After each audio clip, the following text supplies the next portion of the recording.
Partitioning a segment. To partition means to divide something into parts. So essentially, when you're finding the midpoint, you are partitioning your segment into halves or a 1-to-1 ratio. Segments can be divided into any ratio, but the direction is really important because if you're looking at, let's say, segment AB, and you want to do 1/4 of the length of the segment, you need to make sure you know whether to start at point A and go 1/4 or start at point B and go 1/4, because that would put the point in a different location.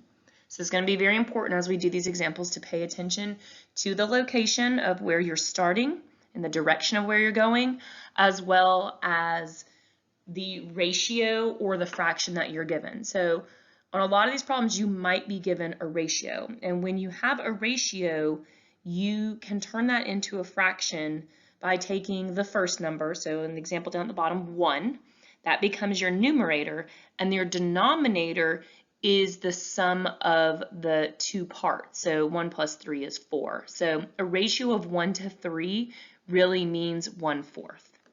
But sometimes you will be given a fraction and you won't need to change it. But a lot of times it will be a ratio that will need to be changed to a fraction.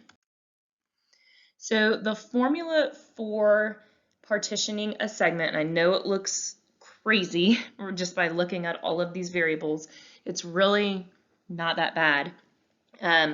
But you're going to need to make sure that you pay attention to how the line segment is written. So it says to partition a directed line segment AB.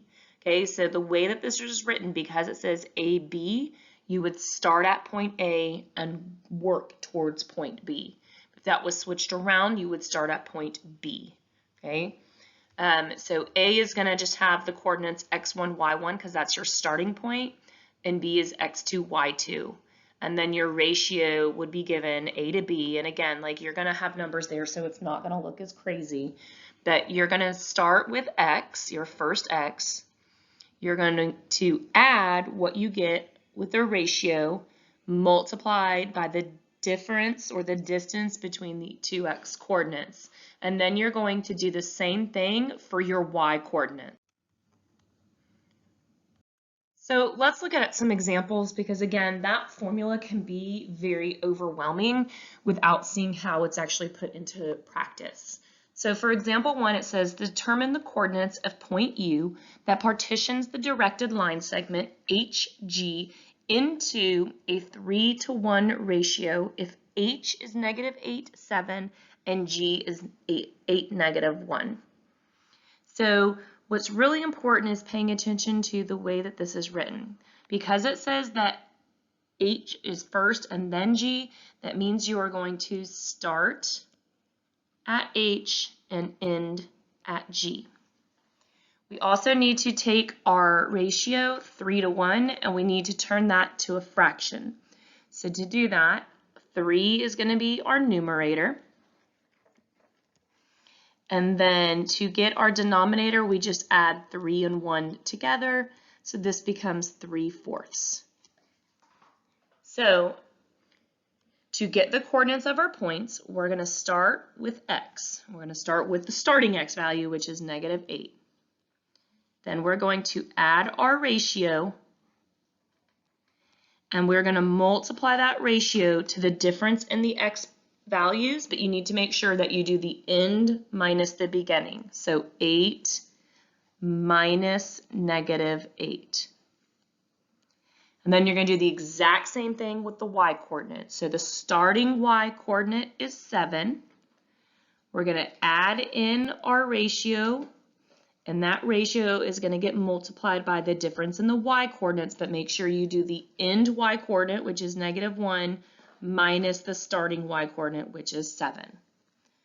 That's the setup, and now all we need to do is simplify. If you have a good calculator, you use Desmos, you can literally type in all of this x at once, and then you can type in all of the y at once, but you would definitely want to make sure that you're using the fraction button and you're typing it in exactly. I'm going to do it piece by piece just so you can see how it works. So I'm going to start within the parentheses. So I'm going to do negative 8 plus 3/4, and then 8 minus negative 8 is 16. And then I've got 7 plus 3/4, and negative 1 minus 7 is negative 8. Now I'm going to multiply that new number times the 3/4. So this becomes negative 8. So 3 times 16 is 48, and 4 times 1 is 4. So 3/4 of 16 would be 48 over 4, which is 12. And then 3/4 of negative 8, that'd be negative 24 over 4, which would be negative 6. And now we just have negative 8 plus 12, which is 4, and 7 minus 6, which is 1. So point U is 4, 1. Let's try another one.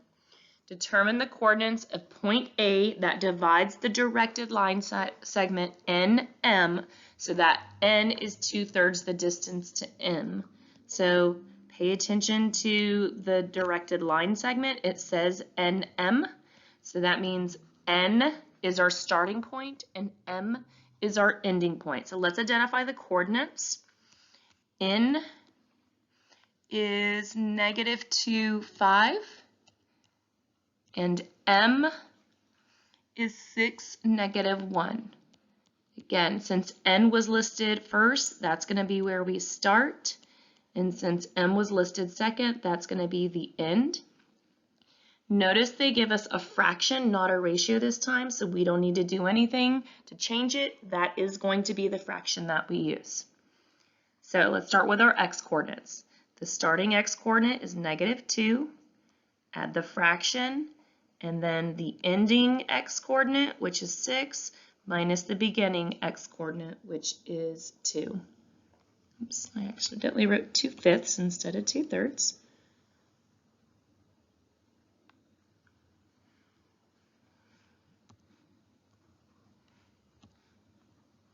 All right, now let's do the same thing with the y-coordinates. The starting y-coordinate is 5. Our fraction is 2/3. And then our ending y-coordinate is -1 minus our beginning y-coordinate, which is 5. All right, let's do the math inside the parentheses. So just this part right here. So we've got -2 plus 2/3 times 8. And then 5 plus 2/3 times -6. Now, when I do 2/3 times 8, that is going to give me a fraction of 16 over 3.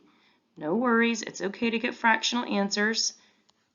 On this one, I get -12 over 3, which is -4, so that one works out nicely. So -2 plus 16 over 3, you can get a common denominator, you can use a calculator, whatever makes it easier for you. It is it's positive 10/3. If you want to get a common denominator, that would be 3, so it would be -6 over 3 plus 16 over 3, and that's where the 10/3 comes from. And then 5 minus 4 is 1. So our point would be 10/3, 1 for point A. Let's try one more example. This time it says determine the coordinates of point H that partitions the directed line segment SM into a 2:3 ratio if M is 32, -17, and S is 21, 3. So again, pay very close attention to the order. Since it says SM, that means S is our starting point and M is our ending point. Really important that we do that in the correct order. And then the 2:3 ratio, that's not a fraction, so we're going to need to turn that into a fraction. We do that. The first number is our numerator, and then to get our denominator, we add the 2 parts. So 2 plus 3 is 5. So our fraction becomes 2/5. So now let's set it up. Let's look at our starting x value, which is 21, plus our fraction 2/5, and that 2/5 gets multiplied to the ending x-coordinate, which is 32, minus the beginning x-coordinate, which is 21. do the exact same thing, but for the y-coordinates. Our starting y-coordinate is 3 plus our fraction times the ending y-coordinate, which is negative 17, minus the starting y-coordinate, which is 3. Now let's do the math within the parentheses. So we're going to do 32 minus 21 and negative 17 minus 3. So that gives us 21 plus 2/5. 32 minus 21 is 11. 3 plus 2/5, and negative 17 minus 3 is negative 20. Now let's multiply the 2/5 times our values. So 2/5 times 11 is going to be 22 over 5. So that one does not simplify nicely. 2/5 times negative 20 over 1 is going to be negative 40 over 5, and negative 40 over 5 is negative 8. So that one does simplify nicely. So to do the 21 plus 22/5, there's a couple different ways you can do it. Obviously, you've got your calculator feature that you can do it. That's probably the fastest. You can get a common denominator, which would be 5. You could even turn 22/5 into a decimal and then have this in decimal form. It really doesn't matter. It's kind of a preference thing. I like to leave things as fractions, so I would turn 21 into a fraction. So I would need a denominator of 5. So I would have to multiply by 5, which would be 105. So it'd become 105 plus 22 over 5, which would be 127 over 5. And then 3 minus 8 is negative 5, so that one works nicely. So point H would be 127/5, negative 5. If you want to change that 127/5 to a decimal, because it's a nice decimal, you could also write this as 25.4 and then negative 5 for your y-coordinate. Only use a decimal though if it's a nice decimal. On that second example where it was 10 over 3, that would be 3.3 repeating, and that would be rounded, and we don't want to round it. So you should definitely leave that one as a fraction.